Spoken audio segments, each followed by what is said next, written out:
주의 보좌는 영원하고, 이 제목으로 하나님 말씀을 살펴보도록 하겠습니다.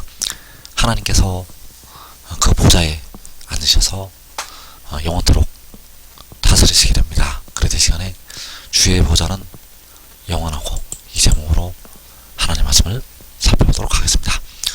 그래서 우리가 알아야 될 것은, 현재 이 땅의 백성들은 부분적으로 알고 있다는 사실입니다. 그래서 고린도전서 13장 9절에서 우리는 부분적으로 알고 부분적으로 예언하니 온전한 것이 올 때에는 부분적으로 하던 것이 패하리라. 자, 부분적으로 안다고 말씀을 하고 있고, 부분적으로 하던 것이 패할 것을 말씀을 하고 있습니다. 그래서 현재 백성들이 알고 있는 지식은 패한다고 바울이 말씀을 하였습니다. 예언도 패하고 지식도 패한다고 말씀을 하셨다는 사실입니다.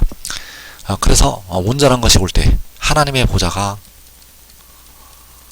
영원히 세워지게 되고, 하나님께서는 그 보좌에서 다스리시게 됩니다. 그래서 시편 45편 6절에서 하나님이여 주의 보좌는 영원하며 주의 나라의 규는 공평한 규이니이다. 자, 주의 보좌가 영원하다고 말씀을 하고 있습니다. 그래서 하나님께서는 이 보좌를 세우시고 영원하도록 다스리시게 됩니다. 그래서 영원한 주의 보좌, 그 보좌로부터 생명수의 강이 흐르게 되고, 택하신 백성들은 이 물을 마시고 영생으로 들어가게 됩니다. 그 보좌로부터 생명수의 강이 나오게 됩니다. 그래서 계시록 22장 1절에서 또 그가 수정같이 맑은 생명수의 강을 내게 보이니 하나님과 및 어린 양의 보좌로부터 나서, 여기에서 생명수의 강, 그 생명수의 강이 하나님과 및 어린 양의 보좌로부터 나온다고 말씀을 하고 있습니다. 그 보좌가 바로 영원히 세워지는 주의 보좌, 그 보좌로부터 생명수의 강이 나와서 백성들이 마시게 된다는 사실입니다. 그래서 그 영원한 주의 보좌를 세우시고 하나님께서 다스리시게 되는데, 그 보좌에 독생자를 하나님께서 세우시게 됩니다. 그래서 다니엘서 7장 13절에서 내가 또 밤 환상 중에 보니 인자 같은 이가 하늘 구름을 타고 와서 옛적부터 항상 계신 이에게 나아가 그 앞으로 인도되매 그에게 권세와 영광과 나라를 주고 모든 백성과 나라들과 다른 언어를 말하는 모든 자들이 그를 섬기게 하였으니 그의 권세는 소멸되지 아니하는 영원한 권세요 그의 나라는 멸망하지 아니할 것이니라. 자, 여기서 말씀하는 인자 같은 이는 독생자, 그리고 옛적부터 항상 계신 이는 만군의 여호와.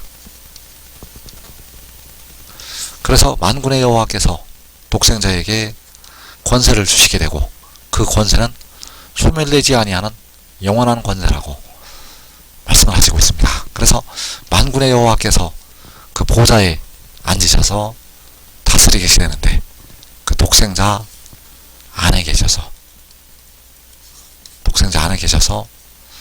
다스리시게 된다는 것. 그래서 그의 권세는 소멸되지 아니하는 영원한 권세라고 말씀을 하셨고, 바로 주의 보좌는 영원하다고 하신 말씀과 같은 말씀이 되겠습니다. 그래서 주의 보좌는 영원하다고 말씀하셨고, 여호와께서 다스리실 것을 말씀하셨습니다. 시편 97편에서 여호와께서 다스리시나니 땅은 즐거워하며 허다한 섬은 기뻐할지어다.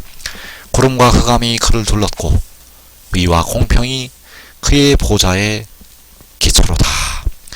여호와께서 다스리신다고 말씀을 하고 있고, 그의 보좌의 기초라고 말씀을 하시고 있습니다. 그래서 여호와께서 그 보좌에 앉으셔서 다스리시게 됩니다. 그래서 여호와께서 다스리실 때 땅에 있는 허다한 섬에 있는 백성들을 향해서 기뻐하고 즐거워하라고 말씀을 하시고 있습니다. 이제 모든 택하신 백성들이 사망이 끝나고 영생으로 들어가기 때문입니다. 여호와께서 다스리실 때 주 안에서 자는 형제들이 먼저 일어나게 되고, 그리고 각 나라에 있는 그 땅과 허다한 섬들에 있는 하나님의 택하신 백성들이 나와서 영생으로 들어가게 됩니다. 바로 여호와께서 그 보좌에서 다스리실 때. 그래서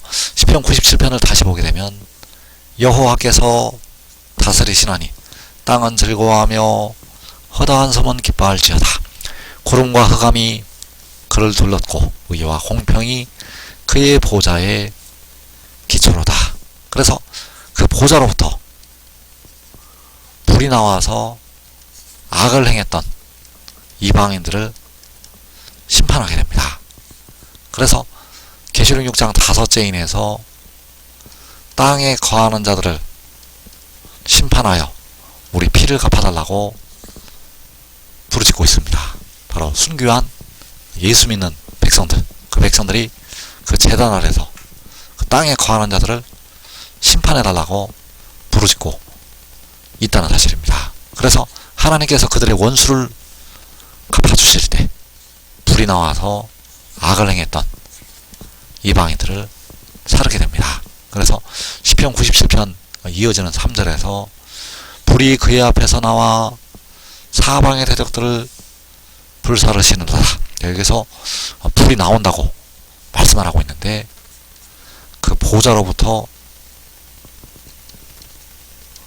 불이 나와서 사방의 대적들을 불로 사르게 된다는 사실입니다. 불이 나와서 땅에 거하는 자들, 바로 백성들의 피를 흘렸던 악인들을 사르게 된다는 것. 그래서 이때가 바로 가라지를 거두어서 풀무불에 던져 넣을 때, 가라지를 거두어서 풀무불에 던져 넣을 때가 바로 불이 그의 앞에서 나와서 사방의 대적들을 불사르실 때. 그래서 그 사방의 대적들, 그 사방의 대적들이 바로 이방인들. 그래서 사방의 대적들이 일어날 때 계시록 6장에서 이 땅에 4분의 1이 죽임을 당하게 됩니다.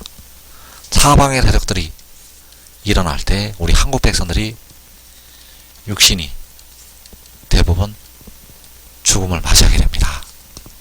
그래서 주님께서는 이 땅의 백성들을 향해서 자기 목숨을 보존하고자 하는 자는 잃을 것이고 잃는 자는 살리리라고 말씀을 하셨다는 사실입니다. 그래서 불이 나와서, 불이 그 보좌로부터 나와서 사방의 대적들을 불사르실 때, 이때가 바로 성 밖에서 그 뜰이 밟힐 때. 계시록 14장 20절에서 성 밖에서 그 틀이 밟히니 틀에서 피가 나서 말 굴레까지 닿았고 1600 스타디온에 퍼졌더라. 자, 틀에서 피가 난다고 말씀을 하고 있는데, 이 피는 악인들의 피요, 이방인들의 피요, 하나님의 백성들의 피를 흘렸던 땅에 거하는 자들의 피. 그래서 성 밖에서 그 틀이 밟힐 때 바로 불이 그의 앞에서 나와서 사방의 대적들을 불사르게 됩니다. 그래서 이 일을 하나님께서 이루실 때 바로 해돋는 데서 이 일을 행하시게 됩니다. 그래서 계시록 14장에서 성 밖에서 그 틀이 밟힌다는 이 말씀은 요한계시록 7장의 때에 이루어지게 된다는 사실입니다. 그래서 지금 하늘의 일을 믿고 순종하는 자들은 그 이방인들의 칼날에 죽임을 당하지 아니하고 모든 이방에 사로잡혀 가지 아니하고 자기와 자기 가족이 살아서 영생으로 들어가게 됩니다. 왜냐하면 그 보좌를 하나님께서 그 작은 성읍에 먼저 세우시기 때문입니다. 그 보좌를 시편 46편에서 그 하나님의 성에 그 보좌를 먼저 세우신다는 것, 바로 의인들의 장막에 그 보좌를 먼저 세우시게 됩니다. 이 복된 자리에 꼭 들어가기를